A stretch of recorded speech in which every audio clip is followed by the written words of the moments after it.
گلگت بلتستان قانون ساز اسمبلی کے انتخابات میں ووٹرز نے پاکستان تحریک انصاف کو اپنی پہلی چوائس قرار دے دیا، جبکہ دوسرے نمبر پر پاکستان پیپلز پارٹی ووٹرز کی پسندیدہ نظر آئی۔ اس بات کا انکشاف گیلپ پاکستان اور پلس کنسلٹنٹ کے سروے میں ہوا، جس میں گلگت بلتستان کے تمام اضلاع سے 1000 سے زیادہ افراد نے حصہ لیا۔ 15 نومبر کے انتخابات میں ووٹ دینے کے لیے پہلی پسند کے سوال پر گیلپ پاکستان کے سروے میں 27% نے پاکستان تحریک انصاف کو ووٹ دینے کا کہا، جبکہ 24% نے پاکستان پیپلز پارٹی کو ووٹ دینے کا ارادہ ظاہر کیا۔ 14% نے پاکستان مسلم لیگ نواز، 12% نے آزاد امیدواروں، 4% نے جمعیت علماء اسلام فے، 4% نے مجلس وحدت مسلمین، 1% نے اسلامی تحریک پاکستان، 1% نے پاکستان مسلم لیگ کاف اور 1% نے دیگر جماعتوں کو ووٹ دینے کا کہا۔ سروے میں 6% نے کہا کہ وہ کسی کو ووٹ نہیں دیں گے، جبکہ 2% نے سوال کا کوئی جواب نہیں دیا۔ پلس کنسلٹنٹ کے سروے کو دیکھا جائے تو اس میں بھی پاکستان تحریک انصاف ووٹرز کی پہلی پسند نظر آئی اور 35% نے 15 نومبر کے انتخابات میں سے ووٹ دینے کا کہا، جبکہ دوسرے نمبر پر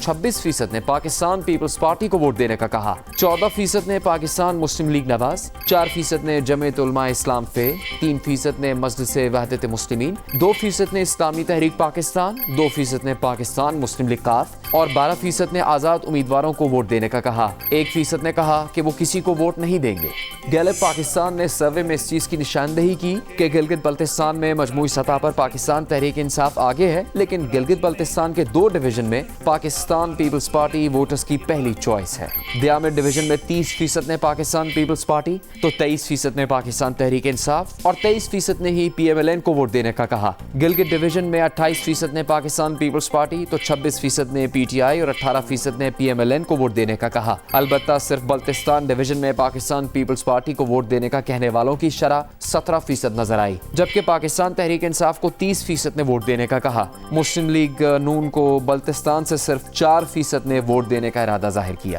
پلس کنسلٹنٹ کے سروے میں اضلاع کی بنیاد پر ووٹرز کی رائے پیش کی گئی۔ ضلع گلگت میں 2 نشستوں پر PTI تو 1 نشست پر پاکستان پیپلز پارٹی آگے نظر آئی۔ نگر اور ہنزا ضلع میں 2 نشستوں پر پاکستان پیپلز پارٹی تو 1 نشست پر PTI ووٹرز کی پہلی متوقع چوائس رہی۔ ضلع اسکردو میں 2 نشستوں پر PTI، 1 نشست پر مجلس وحدت مسلمین اور 1 نشست پر آزاد امیدوار تگڑے نظر آئے، جبکہ کھرمنگ ضلع شگر اور استور میں 3 نشستوں پر پاکستان تحریک انصاف تو استور کی 1 نشست پر پاکستان پیپلز پارٹی کو ووٹر نے اپنی پہلی پسند کہا۔ دیامر ضلع میں 2 نشستوں پر پاکستان تحریک انصاف، 1 نشست پر PPP اور 1 نشست پر پاکستان مسلم لیگ نون ووٹرز کی پہلی پسند رہی، جبکہ ضلع غزر میں 2 نشستوں پر پاکستان پیپلز پارٹی تو 1 نشست پر پاکستان تحریک انصاف کو سروے میں شامل افراد نے ووٹ دینے کے لیے پہلی چوائس قرار دیا۔ گانچے ضلع میں 2 نشستوں پر پاکستان تحریک انصاف تو 1 نشست پر آزاد امیدوار مقبولیت میں آگے نظر آئے۔ سروے کے نتائج کی بنیاد پر پلس کنسلٹنٹ نے پاکستان تحریک انصاف کی گلگت بلتستان قانون ساز اسمبلی میں متوقع نشستوں کی تعداد 12 بتائی ہے۔ پاکستان پیپلز پارٹی کے لیے 5 نشستیں، پاکستان مسلم لیگ نون کی 1، مجلس وحدت مسلمین کی 1 اور آزاد امیدواروں کو بھی 1 سے 2 نشستیں ملنے کی پیش گوئی کی گئی ہے۔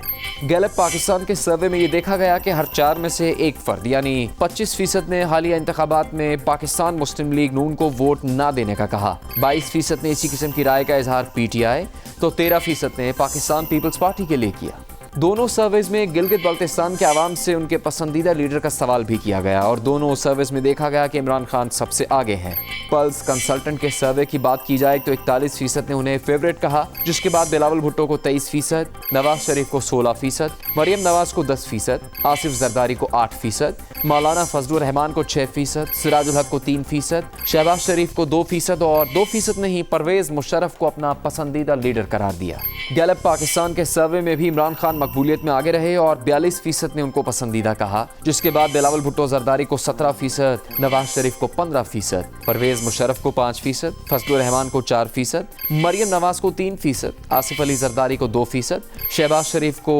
1%، سراج الحق کو 1%، جبکہ 4% نے دیگر رہنماؤں کو پسندیدہ کہا، 6% نے کہا کہ وہ کسی بھی رہنما کو پسند نہیں کرتے۔ دونوں سرویز میں زور دیا گیا کہ اس قسم کے سروے انتخابی نتائج کا حتمی فیصلہ نہیں کرتے، یہ صرف رائے عامہ کا ایک جائزہ پیش کرتے ہیں اور ان میں غلطی کی گنجائش ہوتی ہے۔ سروے میں شامل متوقع ووٹرز کی رائے حتمی نہیں ہوتی اور اس میں تبدیلی آ سکتی ہے۔ سروے کی بنیاد پر کسی کو ووٹ دینے کا فیصلہ نہیں کرنا چاہیے۔